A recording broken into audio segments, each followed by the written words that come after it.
우리가 읽은 이 히브리서 본문에는 희망으로 인해서, 소망으로 인해서 나의 영혼에 닷줄을 달았다, 이런 표현이 나옵니다.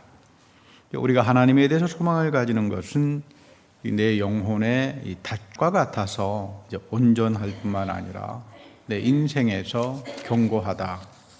영혼을 우리가 살아가는 내 삶을 배로 비교한다면 닻이 없으면 순항을 할 수가 없겠죠. 여러분, 배라고 하는 게 바닷가에서 닻이 있어야만 바람을 맞으면서 순항할 수 있잖아요. 근데 닻이 없으면 바람이 그대로 불어오면 배는 홀라당 넘어가 버리게 될 겁니다. 우리 성경에서 영혼이라고 하는 말은 무슨 죽어서 하늘 날아가는 이런 영혼이 아니라고 말씀 여러 차례 드렸습니다. 우리 인생 전체를 말해요.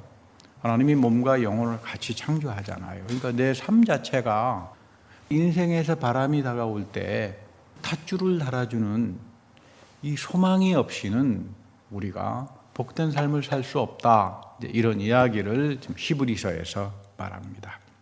17절에서는 이렇게 말하죠. 하나님의 약속을 기업으로 받은 자들이다. 누가 내 인생에 닷줄을 달며 살아갈까? 어떤 바람이 오더라도 순항을 받으며 인생에서 복된 삶을 살아갈 수 있을까? 아무나 하는 게 아니라 하나님의 약속을 기업으로 받은 사람들이에요. 교회를 다닌다고 해서 아무나 다 한다는 그런 이야기 아닙니다. 내 믿음 속에 하나님의 약속이 나에게 기업으로 와 있나? 더욱이 중요한 건 하나님은 자신의 약속을 맹세로 보증한다. 이거 굉장히 강한 표현입니다.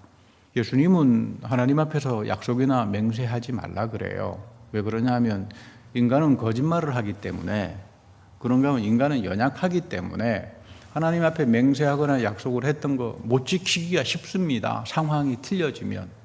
그런데 하나님은 절대로 만홀리 여김을 받지 않아요. 하나님 앞에 맹세하거나 약속하면 꼭 지켜야 돼요. 그거 안 지켰다가 호되게 인생에서 고생한 사람이 야곱입니다. 그러니까 여러분, 하나님 앞에서는 입을 함부로 놀리지 마라, 이게 성경에서 하는 이야기예요. 왜냐하면 하나님은 신실하신 분이니까 하나님이 하신 약속은 반드시 지켜요. 그런데 오늘 이 본문에 보면 맹세로 보증했다. 그러니까 하나님이 나에게 맹세로 보증한 사람들, 이 하나님의 약속을 기업으로 받는 사람들이죠. 여러분, 기업은 유산입니다. 하나님이 그리스도를 통해서 나에게 주신 유산이 뭘까? 여러분, 신앙생활이라고 하는 것은 이 유산을 찾는 거예요. 교회 다니면서 하나님 말씀 읽으면서 끊임없이 하나님이 나에게 맹세로 보증해 주신 유산과 기업과 축복들이 뭘까? 그리고 하나님은 반드시 신실하신 분이니까, 나에게 맹세로 보증하신 분이니까 이것을 우리가 얻고 살아가는 것을 믿음의 은혜요 또는 축복이라고 말을 하는 겁니다. 근데 더 놀라운 것은 이런 사람들이 휘장 안으로 들어간다. 엄청난 이야기죠. 휘장 안으로 들어간다. 구약에서는 휘장 안으로 들어가지 못해요. 여러분, 이 앞에 휘장이 이렇게 치워져 있습니다. 대제사장이 1년에 딱 한 번 들어와서 지성소 앞에서 죄를 사하는 예배를 드려요. 욤키푸르라 그래가지고 죄를 사면하는 이 예배를 1년에 한 번 드릴 때 대제사장이 와서 예배를 드리는데 방울을 달아놔요. 잘못하면 죽거든요, 하나님 앞에서. 바깥에 있는 사람이 딸랑딸랑딸랑 소리가 나면, 아, 우리 지금 제사장께서 예배 잘 드리는구나, 이 정도로 추측하는 겁니다. 근데 지금 여기 어마어마한 축복이 뭐냐? 휘장을 뚫고 들어오는 축복을 받은 사람들이에요. 이게 소망입니다.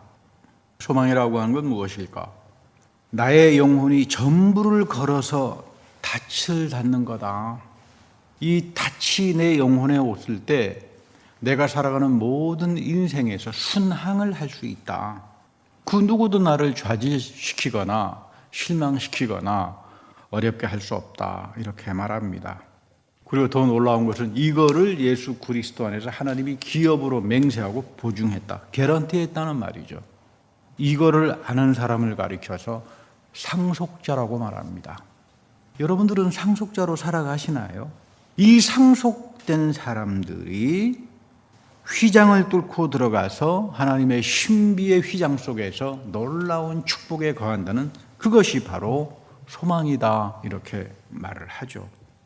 이걸 가리켜서 히브리서에서는 아브라함의 축복을 받은 자들이다, 이렇게 말합니다. 나는 신앙생활하면서 아브라함의 축복을 받고 싶어요. 근데 아무것도 나타나지 않습니다. 그럼 나의 믿음이란 뭘까? 한번 돌이켜봐야 돼요. 나의 믿음과 내 소망과 이런 것들이 과연 성경에서 하나님이 가르쳐 주시는 대로 이렇게 부합이 되느냐, 아니면 내 멋대로 마음대로 해서 아브라함의 축복은 고사하고 믿음 생활도 제대로 안 되는 걸까? 여러분 반성해야 됩니다. 거울을 비춰보듯이 왜 지금 이토록 강하게 소망을 이야기하는 걸까?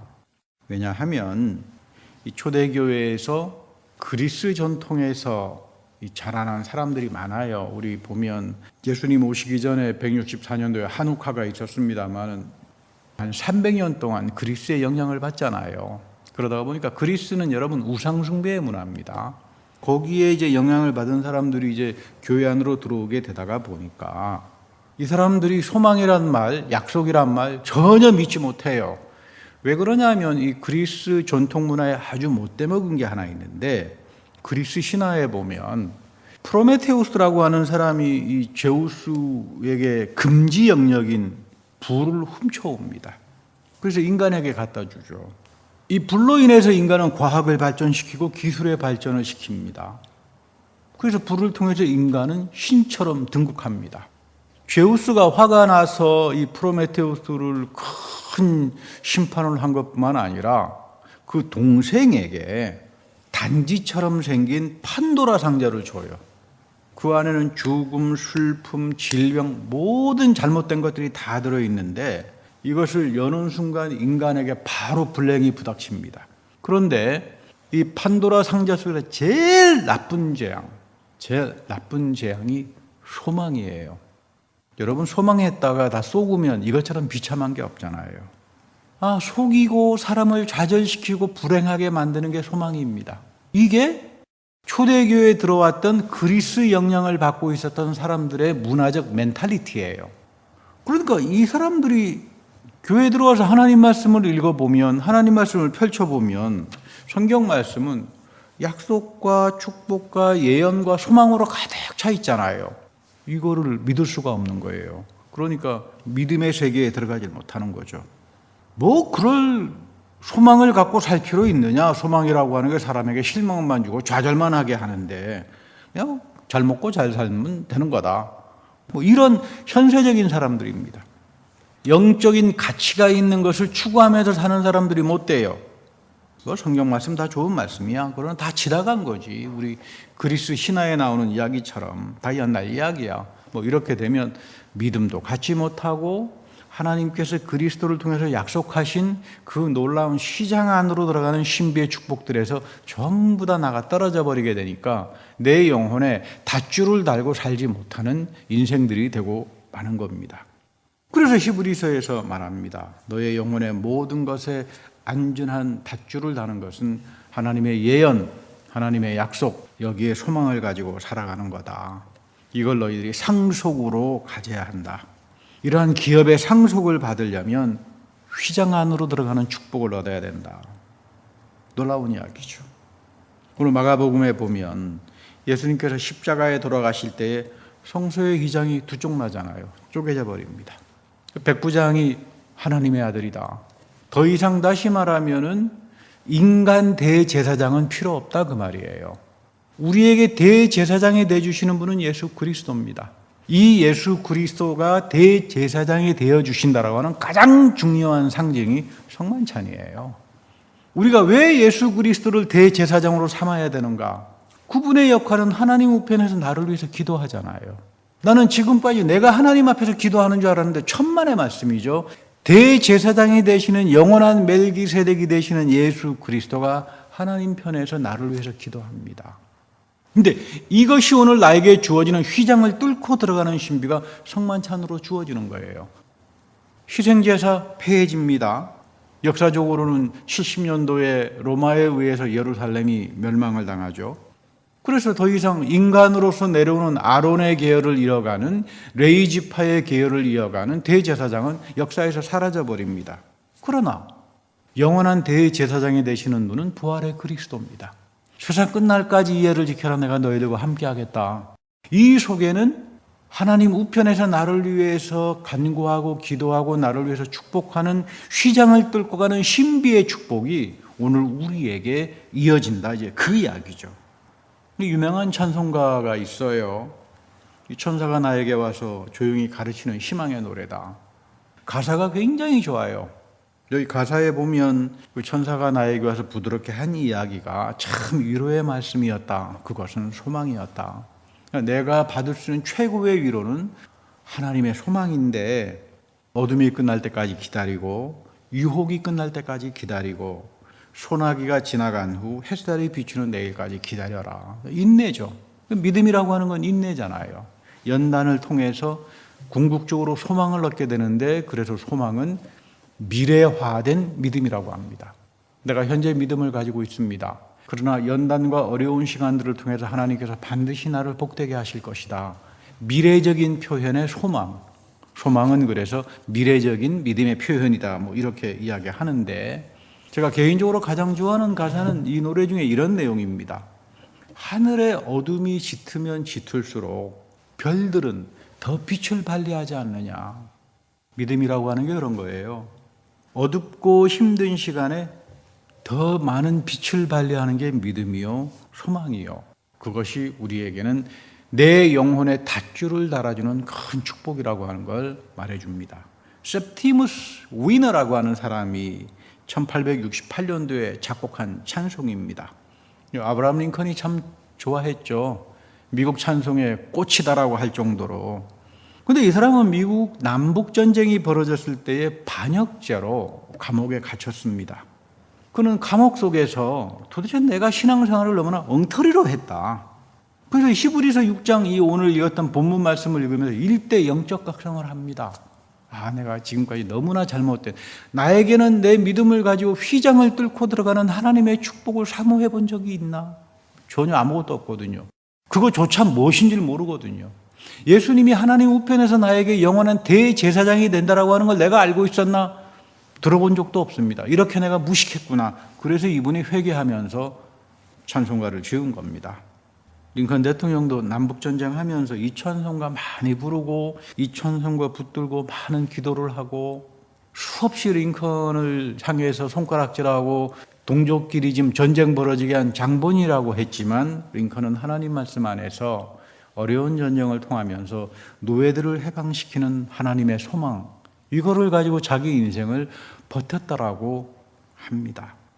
바울은 믿음과 소망과 사랑을 성령의 처절매로 가지고 사는 사람들이 항상 추구하는 신령한 은사라고 말을 해요.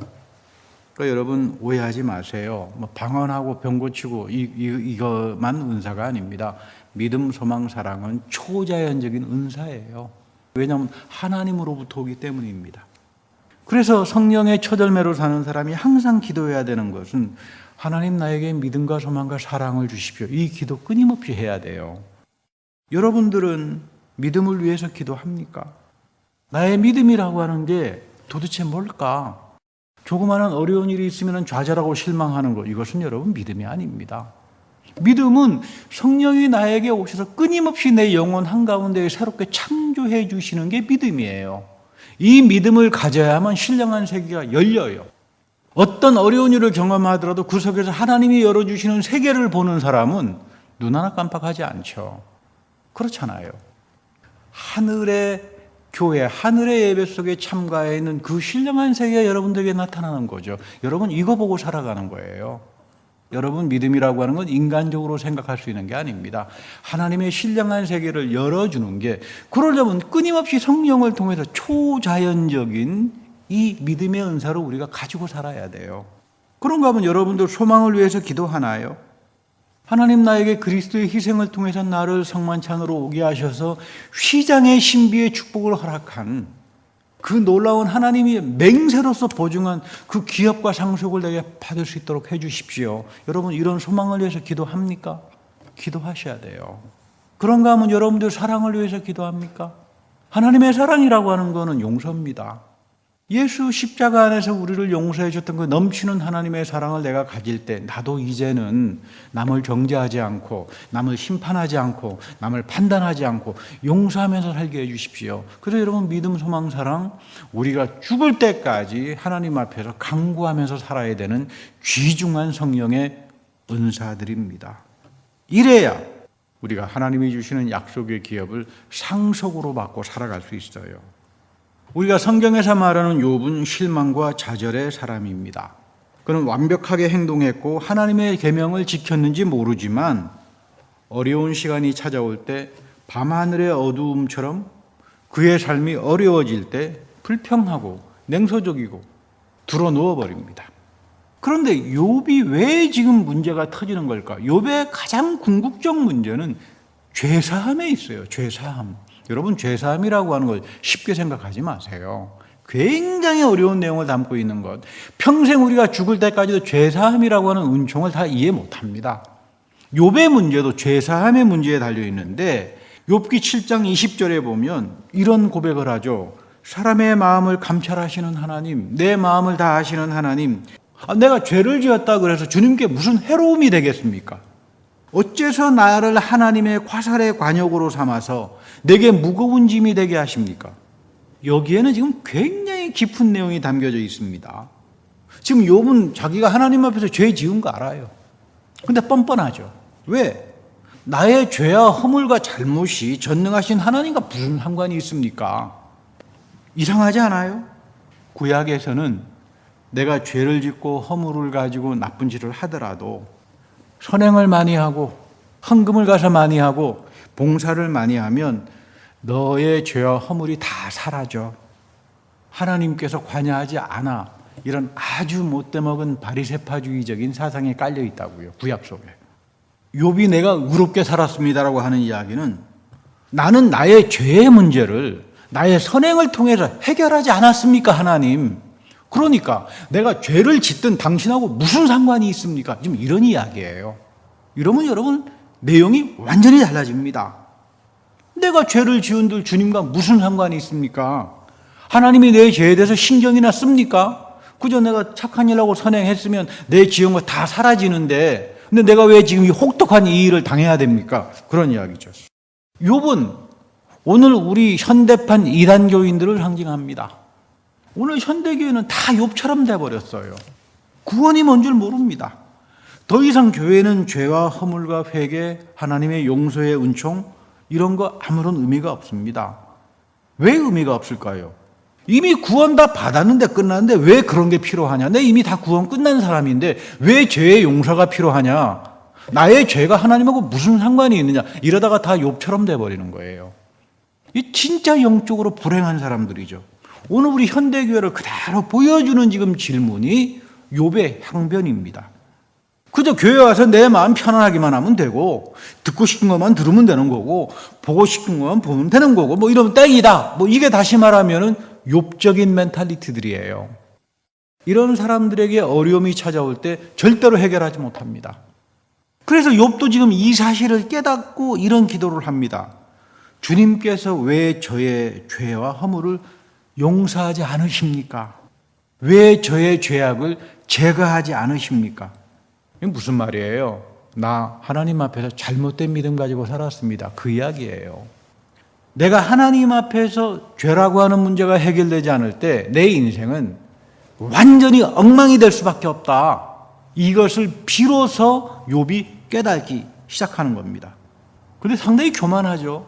하나님, 내가 죽어서 수월에 내려가면 그때는 하나님이 나를 찾고 싶어도 못 찾는 거 아닙니까? 그러니까 하나님께서 죽음을 영원한 생명을 좌지우지한다라고 하는 이것보다는 내가 죄와 잘못과 허물을 지으면 가서 조금 착한 일하고 선행을 하고 뭐 봉사를 하면은 다 나는 내가 가지고 있는 문제로 다 해결이 된 거야. 난 구원받아서 끝. 이게 욥의 문제고 오늘 우리 현대교회의 문제고 그래서 마지막 때 예배들이 다 망그러져 버리고 마는 겁니다. 그러니까 우리가 예수 그리스도를 영원한 대제사장으로 만나지 못하는 거죠. 휘장을 뚫고 들어가면서 하나님이 베풀어 주시는 맹세한 이 축복에 이 상속에 기업을 이어가는 사람으로 살지 못하는 이런 영적인 빈곤함이 오늘 이 마지막 시대에 무서운 하나님의 심판으로 드러나는 겁니다.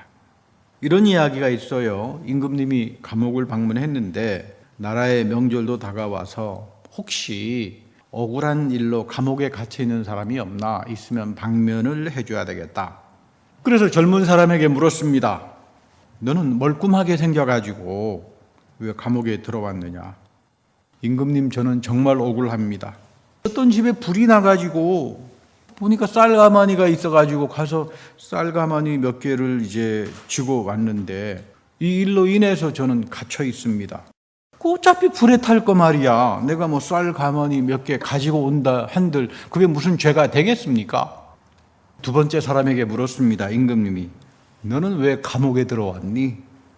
임금님, 제가 들에 나갔더니 밧줄이 하나 놓여 있길래 그냥 그대로 두면 비도 맞고 썩을 것 같아서 그냥 가져왔는데 집에 와보니까 거기에 소 한 마리가 딸려 들어왔습니다.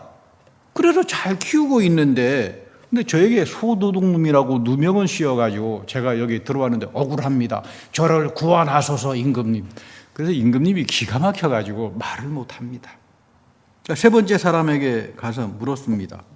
너는 나이도 지긋해 보이고 얼굴을 보니까 무슨 뭐 큰 죄를 지을 사람 같지가 않은데 무슨 큰 죄를 지었다고 쇠고랑까지 치고 앉아 있느냐? 그랬더니 이 사람 하는 이야기가 할 말 없습니다. 뭐 저의 잘못이 큽니다. 어머니가 연로하셔가지고 병 때문에 큰 돈을 훔쳐서 지금 이렇게 고생하고 있습니다. 그래서 여러분, 임금님이 방명해 준 사람이 세 번째 사람이에요. 구원을 받는다라고 하는 거, 하나님으로부터 생명을 받는다라고 하는 건 인정입니다. 인정.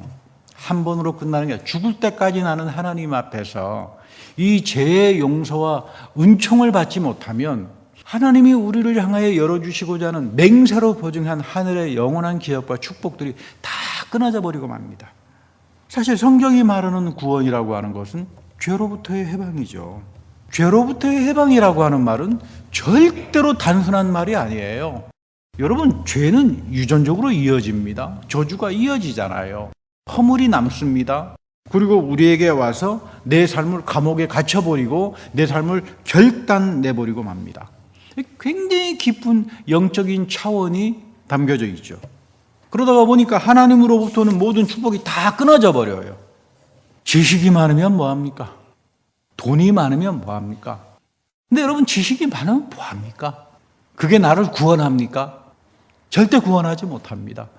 지식, 나이 먹어가면요, 다 잊어버려요. 멍텅해집니다. 권력과 명성이 많으면 뭐합니까? 저는 권력과 명성이 없지만 제 주변에 권력과 명성이 많은 친구들이 많아요. 근데 한국 나가서 그 친구들을 만나보면 이게 삶이 지옥이에요. 만나면 흉보고 만나면 남을 욕하고 어떻게 남을 칭찬하는 게 없어요. 권력 투쟁하면서 전부 다 사람이 짐승처럼 돼버려요. 어떻게 하면 상대방을 깎아내릴까? 어떻게 하면 사람에 대해서 흉을 볼까? 여러분, 이게 사람을 복되게 만듭니까? 그러니 우리가 죄로부터, 허물로부터, 저주로부터, 죄가 우리에게 가두어버리는 감옥에서부터 해방당할 수가 없는 거죠. 좋은 삶을 못 삽니다. 근데 여러분, 바울은 달라요. 그는 복음을 전하면서 죽을 고생을 했습니다. 난파를 당했고 굶주림에 시달렸고 심지어 맹수와 싸움까지 했다고 해요. 그 이른바 우겨싸 다짐을 당했다. 그런데 여러분, 바울에게서 욥과 같은 불평 요만큼이라도 찾을 수가 있나요? 왜일까? 바울에게는 그리스도가 살아계셨고 끊임없이 그리스도가 그에게 믿음과 소망과 사랑의 은사를 기름 붓듯이 부어주신 겁니다. 그래서 바울이 우리에게 믿음과 소망과 사랑을 강구하고 살아가라. 이거 성령이 주시는 초자연적인 은사다. 근데 우리는 믿음, 소망, 사랑이라고 하는 거 하찮게 생각하고 살잖아요. 무슨 방언을 하거나 병을 고치면 굉장히 능력 있는 사람처럼 생각하잖아요. 여러분, 진짜 영적으로 깊은 사람들은 믿음과 소망과 사랑을 가지고 사는 사람들입니다. 할렐루야.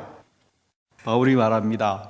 내가 원하는 바 선은 하지 않고 도리어 원치 않은 악만 행한다.